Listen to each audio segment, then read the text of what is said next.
Esse final que você vê aí na sua tela, onde um dos dois jogadores possui uma torre e o outro jogador possui um bispo, é um final que normalmente vai empatar. E mesmo em situações onde o final, de alguma maneira, acaba sendo um final vencedor para um dos dois jogadores, né? Normalmente o jogador que tem a torre é o único que pode vencer. O jogador que tem a torre vai precisar ser extremamente preciso pelos próximos 10 ou 15 lances, e é uma raridade você ver alguém vencer esse final em uma partida de mestre. É o tipo de coisa que você encontraria num estudo de finais, numa posição montada para ser didática, não em uma partida real. E nessa partida isso acontece e o Alireza vence esse final de maneira simplesmente brilhante, com pouquíssimo tempo no relógio, diga-se de passagem. Isso aqui é tremendamente difícil e ao mesmo tempo tremendamente belo. Então, sem mais delongas, vamos à análise da partida desde o início, mas fica até o final para você ver um dos finais mais incríveis que você já viu, digno de algo que você encontraria em um livro de finais, uma posição montada, né? Não é uma coisa que você espera ver num jogo real. Bem, pois vamos à partida. O Firu já começa com E4, temos E5, cavalo em F3, cavalo C6 e bispo em C4. Essa daqui é a abertura italiana. E o Gukesh joga bispo em C5 e estamos agora na Jiuoku Piano, né? Conhecido como o jogo calmo, porque as pretas não estão ameaçando nada em particular, estão dando muita liberdade para o jogador de brancas fazer o que quiser na posição. Branca joga um peão na casa de C3, dominando o cavalo do adversário, preparando para o D4 no futuro. E vem cavalo em F6 ameaçando o peão, que logo é defendido com o peão na casa de D3.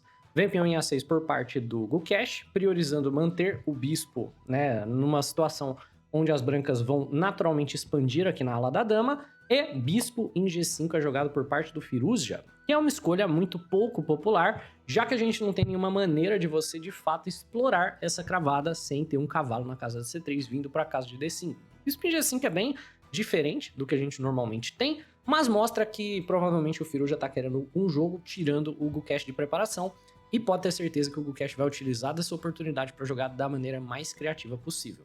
Primeiro vem D6, e depois de cavalo em D2, bispo na casa de A7, simplesmente, né, como a gente comentou, saindo dos tempos que as brancas costumam ganhar, expandindo na ala da dama. O Firouzja joga peão na casa de A4, que é um lance importante para manter o bispo de casas claras. Se você, por exemplo, nessa posição faz o roque, você dá a opção, se o adversário quiser, de jogar algo como cavalo na casa de A5, e aí você vai, na maior parte dos casos, acabar perdendo aqui o par de bispos de uma maneira ou de outra. Então, o A4 é bacana para ter para onde recuar, da mesma maneira que o A6 foi jogado pelas pretas. E nessa posição, o Gukesh vai utilizar do fato que o bispo em G5 foi jogado para poder tentar um ataque na ala do rei. Só que ele vai tentar fazer isso de uma maneira muito, muito criativa, sem ser com o H6 G5, que é mais de praxe, né? O de praxe aqui é H6, o bispo volta para H4, G5 é jogado pelo jogador de pretas, depois de bispo em G3. As pretas têm a possibilidade de jogar para roque long com dama em E7, cavalo em H5, né? E utilizar da pressão na ala do rei para lançar um ataque. Isso daqui é tudo muito padrão. Tem sido jogado muito hoje em dia na italiana, mas o que o Alireza o que o Gukesh joga é um lance muito, muito interessante. Ele joga cavalo em E7. E tem a mesma ideia do H6 G5. A ideia é você jogar para um ataque na ala do rei, só que o que ele tá fazendo é permitindo a dobra dos peões. Então depois de bispo toma cavalo, peão toma de volta, o Gukesh tem uma estrutura de peões definitivamente bem pior, com esses peões dobrados e duas ilhas de peão, enquanto aqui o Alireza tem uma única ilha de peões e nenhuma fraqueza em especial. Mas o Gukesh vai ganhar muita iniciativa por conta desse lance, porque a coluna G tá semi-aberta para o jogador de pretas lançar o seu ataque, e a casa de F4 é uma casa que o bispo antes defendia e agora o cavalo vai poder utilizá-la como um posto avançado, a não ser que branca joguem algo como o peão na casa de G3, que não é um lance desejável porque enfraquece as casas claras ao redor do rei. E muito interessante é que o Alireza compra a briga, né, jogando o roque, que é o melhor lance de longe, né? E o roque vem com a ideia: quer me atacar na ala do rei? Me ataque na ala do rei. Eu vou contra-atacar no centro do tabuleiro, que é onde o seu rei vai acabar ficando pela maioria do jogo. Então nós temos cavalo em G6, manobrando para a casa de F4, e imediatamente peão na casa de D4, querendo trocar peões no centro para poder tentar abrir o centro do tabuleiro e, claro, também desestabilizar o controle do jogador de preta sobre a casa de F4. Temos H5, o Gukesh começa a expandir na ala do rei, correndo o peão de H.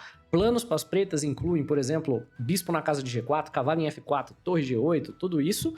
E torre em E1 aqui o Firouzja joga, na verdade, apoiando o peão de E, mas o peão de E não está sob ataque e o verdadeiro motivo pelo lance é liberar a casa de F1 para uma peça que seja mais útil defensivamente do que a torre. Ou o bispo pode ocupar essa casa, ou o cavalo pode ocupar essa casa, já antecipando um ataque aqui por parte do Gukesh. E essa é uma manobra muito, muito tradicional na abertura italiana. Vem então, cavalo em F4 e imediatamente cavalo em F1. E agora esse cavalo tá super protegendo H2, pode vir para E3, onde ele protege a casa de G4, pode vir para G3, que vai ser mais difícil de jogar nessa posição, porque tem um peão de H correndo, né? Mas é uma manobra bem útil aqui por parte do Firouzja. E nessa posição, o Gukesh joga uma sequência muito interessante de lances, né? O Gukesh joga C6, que não é um lance que parece fazer muita coisa, já que brancas não queriam D5 de qualquer forma. Se você jogar D5, você fecha completamente o centro do tabuleiro e basicamente você está convidando o ataque das pretas. Mas o C6 está fazendo o quê? Está preparando o peão na casa de D5, que é super contraintuitivo, mas como vocês verão, é um lance muito forte, porque o jogador de pretas ganha espaço enquanto ele mantém o centro fechado. Vem cavalo em E3 e D5. E com tanta tensão no centro do tabuleiro, você imagina que o Gukesh só pode estar pior. Afinal de contas, vai ter uma troca massiva de peões no centro e o Gukesh está com o rei no centro do tabuleiro. Por consequência, o rei vai ficar super exposto e o Gukesh vai perder, certo? Não necessariamente, porque o que o campeão mundial está fazendo aqui é utilizando muito bem da presença do bispo de C4 para ganhar espaço no centro do tabuleiro, enquanto ele ainda mantém as coisas fechadas. Porque nessa posição tá caindo o peão de E, você é praticamente forçado a tomar, e quando você toma, o adversário retoma, estabelecendo um forte peão no centro do tabuleiro com tempo.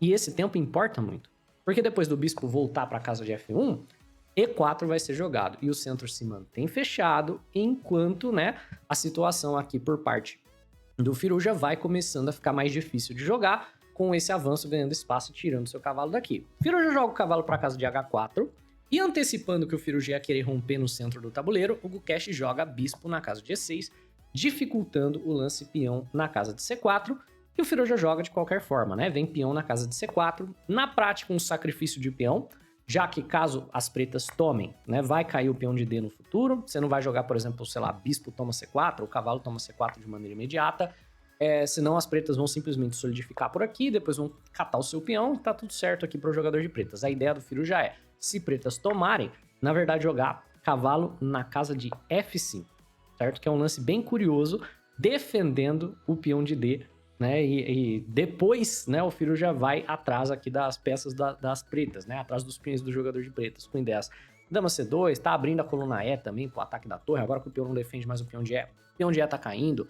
Torre G8 aqui ameaçando o peão, G3, o cavalo sai, vai cair o peão de E, uma posição muito aguda. Então o C4 aqui é tremendamente interessante por parte do Firouzja.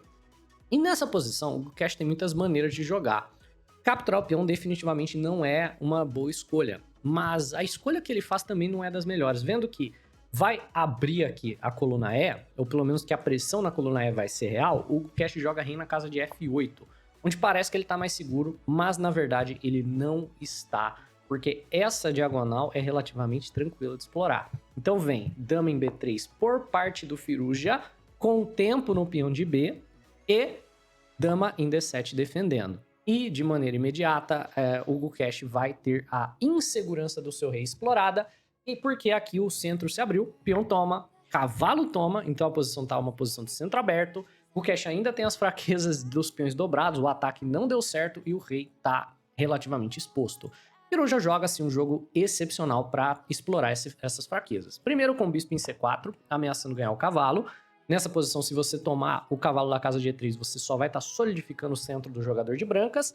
E tem bastante pressão aqui nessa diagonal. Então o Gukesh joga cavalo na casa de F4, certo? Tira o cavalo para a casa onde ele estava, né? Defendendo o bispo da casa de E6.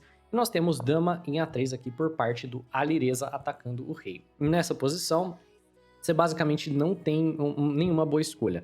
Ou você traz o rei para o centro, onde ele está exposto, ou para a coluna G, onde ele também está exposto, e o Gukesh joga rei na casa de G8. E nessa posição, o Firouzja deixou passar uma oportunidade de simplificar para um final completamente ganho, certo? Só que não é nada fácil de encontrar essa sequência. eu te convido a pausar o vídeo e tentar encontrar a sequência de lances vencedora aqui para o jogador de brancas e ver se você consegue, né? Tente como um exercício. Só que eu já vou avisar, esse daqui tá particularmente complexo, apesar de ser uma sequência de apenas 2 lances que acaba vencendo o jogo, né?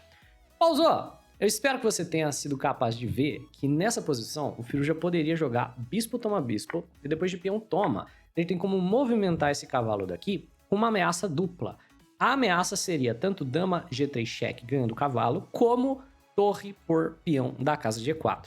Qual das duas ameaças mais grave? Claro que é a ameaça de ganhar uma peça. Então E5 aqui seria necessário por parte do Gukesh. Depois de peão toma, torre por E4 viria e o filho já está completamente ganho. O rei das pretas está exposto, ele está com um peão a mais, né? Por que eu falei que essa sequência era tão difícil? Porque ela só funciona com o lance cavalo em D1. Que é muito curioso, né? Por que só cavalo em D1 funciona, né? Por que o cavalo não pode mexer para outra casa? A questão é que se você mexe o cavalo para outra casa, você não vai poder tomar o peão de E. O adversário vai ter a opção de jogar cavalo em D3. E se você toma o peão de E, você não tá com o peão a mais, porque ele toma em D4 com o tempo em F2.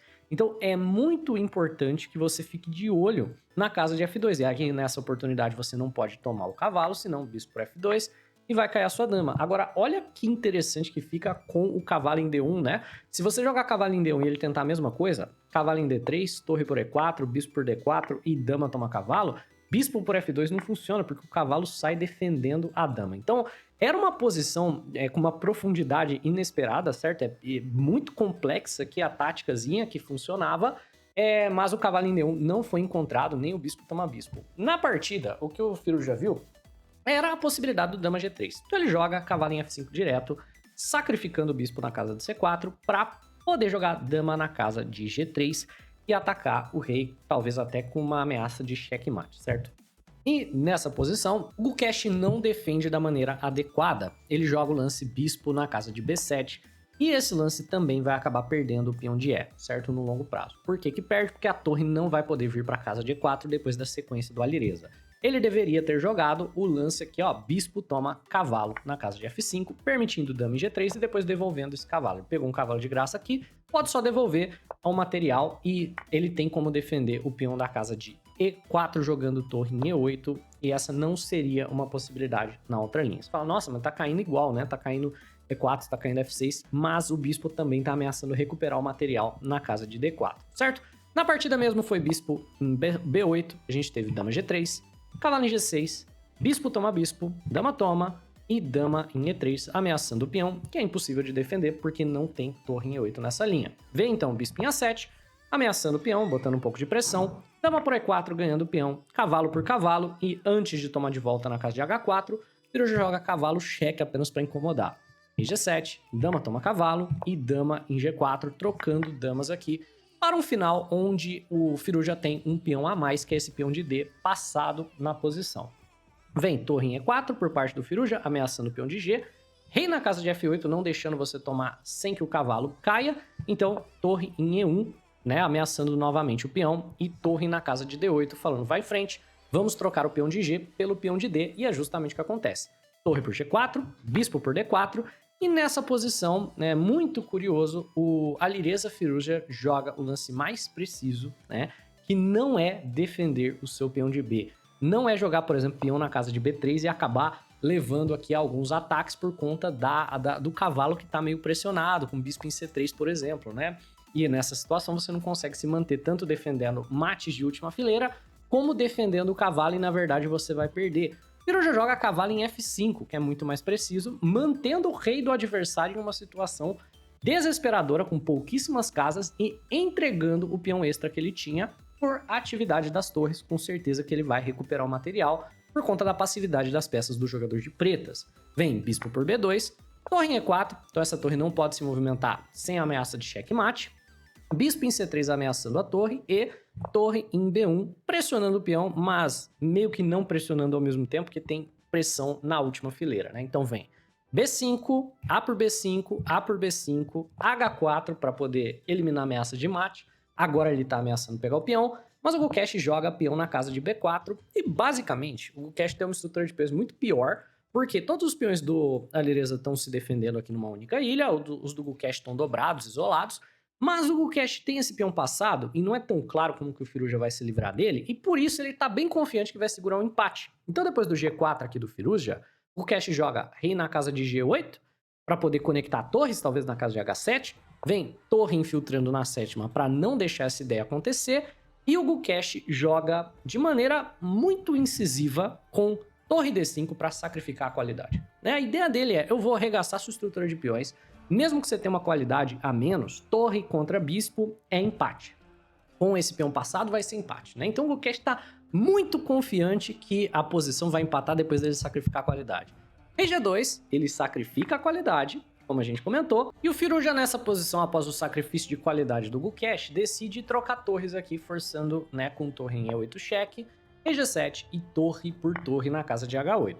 E nessa situação, a torre vai ser perdida de qualquer forma, por consequência, o Gukesh aproveita para jogar um desesperado torre por F2, certo? Nós temos rei por F2, rei toma torre, e esse daqui é o final que teoricamente deveria empatar, mas como a gente vai ver, não é tão simples assim para o jogador de preta, certo? Por quê? Nós temos dois peões conectados contra essa estrutura horrorosa aqui das pretas, e apesar das brancas terem esse problema, das pretas terem um peão passado, o Firuja vai ameaçar sacrificar a qualidade de volta para tentar converter num final de rei e peões ganho. Então a gente tem rei em E3, rei G7, rei D3, e nessa posição o Gukesh tá meio sem ter o que fazer, porque o bispo não pode se movimentar sem abandonar o peão.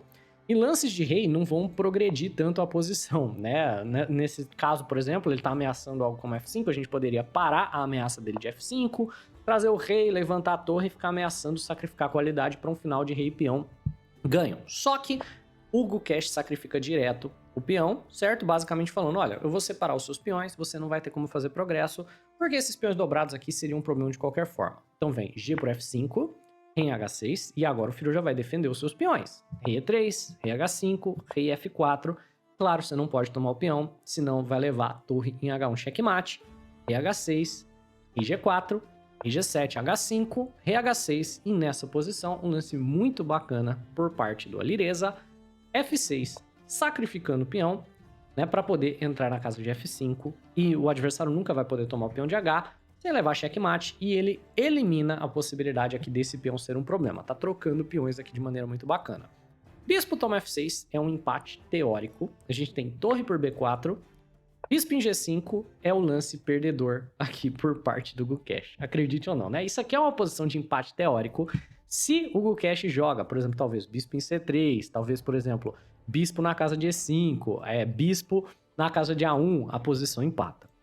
Bispo em G6 que ele jogou é um lance perdedor por conta aqui de uma sequência assim avassaladora por parte do Alireza.